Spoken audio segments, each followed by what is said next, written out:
Barrera tries to promote three fundamental values in this educational system.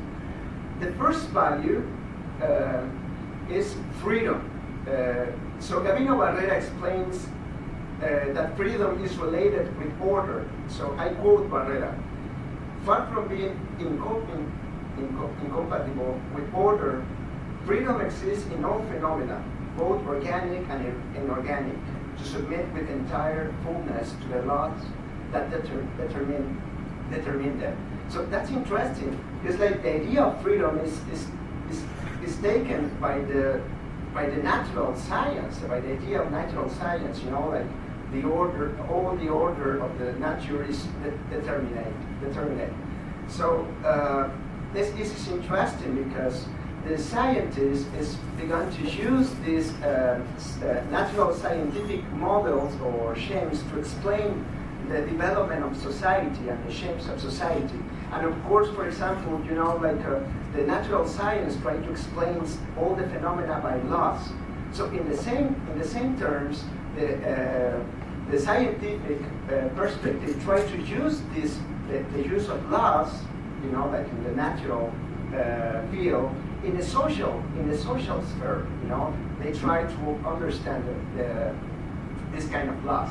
So the freedom is the capacity to understand a certain world, its rules, its laws, and its development.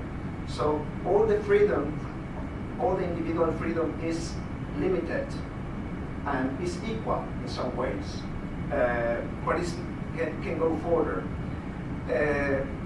But at the end, this freedom is looking for a kind of order.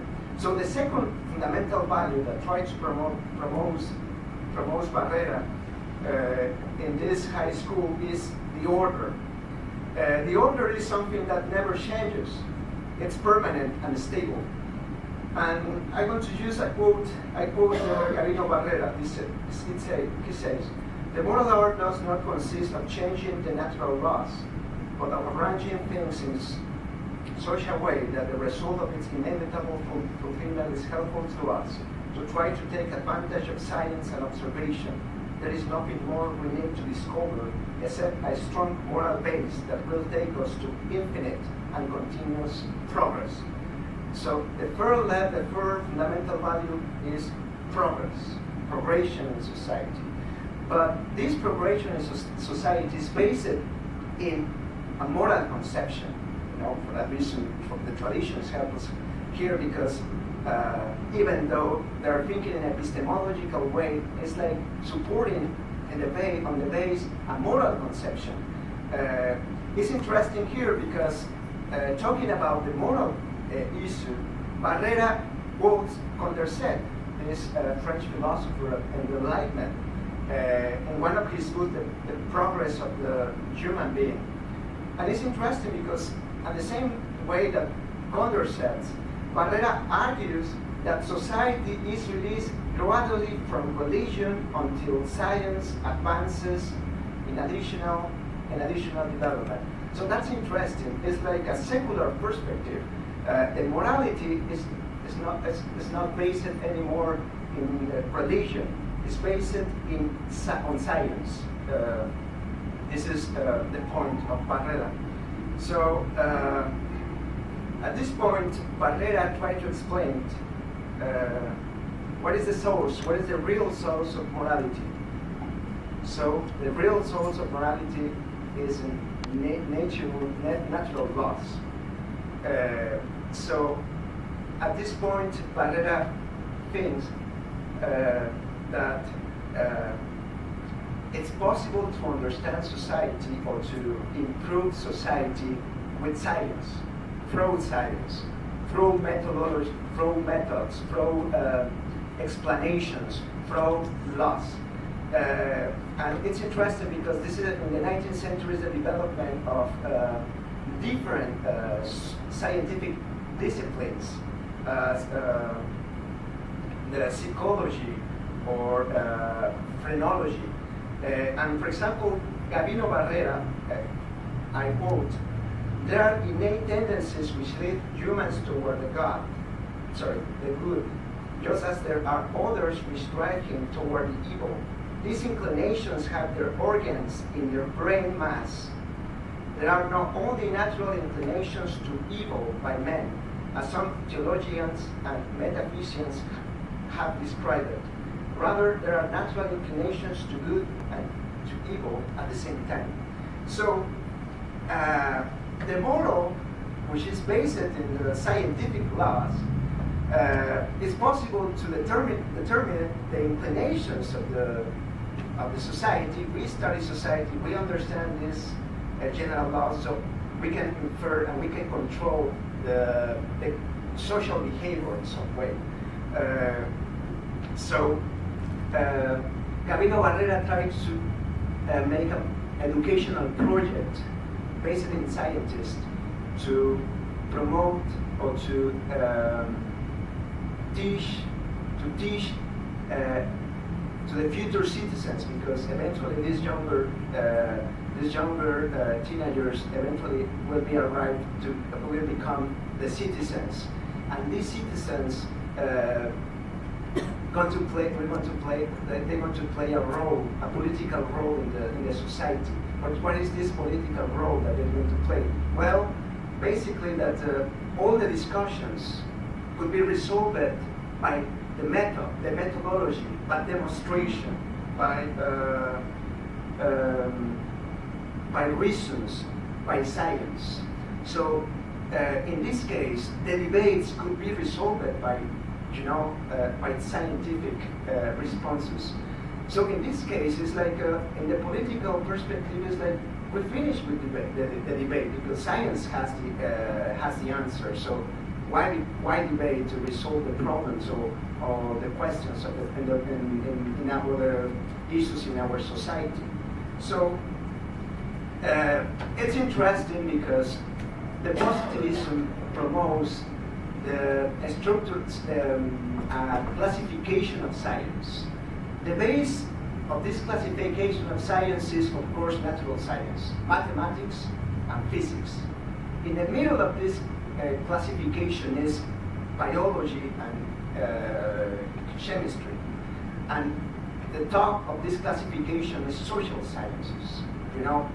The social sciences are based in the epistemological frame of natural science. So, Jose Maria Vigil, who is the humanist philosopher in Mexico, he was a professor in the same high school. He was a teacher, a professor in literature in Mexico. He proposes another perspective, another different perspective to attack, to debate against the positivism ideas. And basically, it's so interesting because his ideas are sustained in political and moral values, not in this epistemological and reasonable way to resolve the problems. And that's interesting. At that time in Mexico, there was a constitution created in 1857. So Jose Maria Vigil, the humanist guy, believed that the principles, the right principles, already been in the Constitution. Of course, the Constitution is really Republican in some way. There is a respect of the freedom, the individual freedom. But the most important thing that the Constitution show us at that point is that the most important thing is the will of the people. So the individuality is determined by the will of the people. And if the will of the people decide to button up and create another government, it is possible because the will of the people is the most important thing. It's like the common will instead of the freedom, individual liberties. Sorry. And that's interesting because, like the positivism attacked directly the philosophy and the metaphysics questions. But Jose Maria Vigil proposes recover the use of philosophy. It's like a kind of Aristotelian in some way. Try to understand that there is, he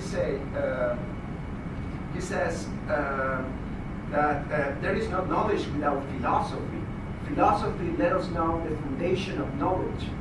And with this wider perspective, we can think about the political problems and the moral and ethical problems.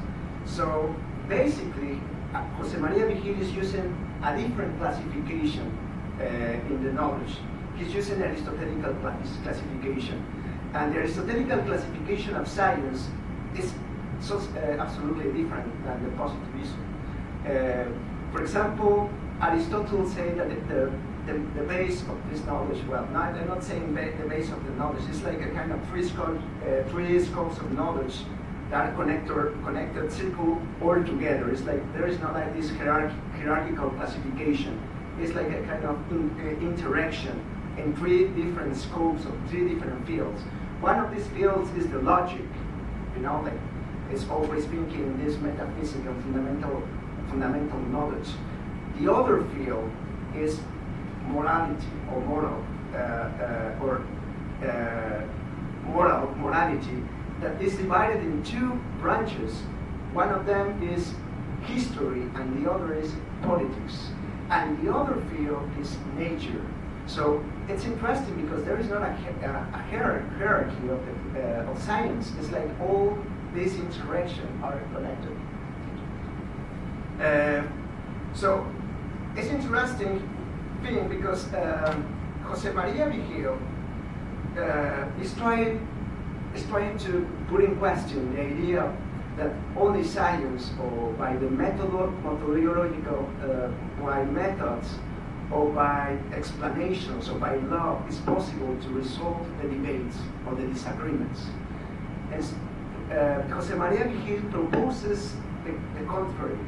He thinks that the society is diverse and there are so many different points of view. So the best way to resolve it is in some way, politically, in some way, politically. And this terms of politically refers in some way, like concepts of empathy or the dialogue or even the debate or exchange arguments and perspectives and moral conceptions. It's interesting because Jose Maria Vigil believes, of course, that the knowledge is not these rules or universal rules that are determined by, these universal principles. Jose Maria Vigil, as a good Aristotelian, believes that the knowledge is a kind of phronesis or phronicious or phronesis. That it means that the knowledge is determined by context and by practical rules. And of course, these practical rules are different in different situations and different perspectives. For that reason, if the science tries to respond in an universal and determined way, for Jose Maria Vigil, this is the end of the diversity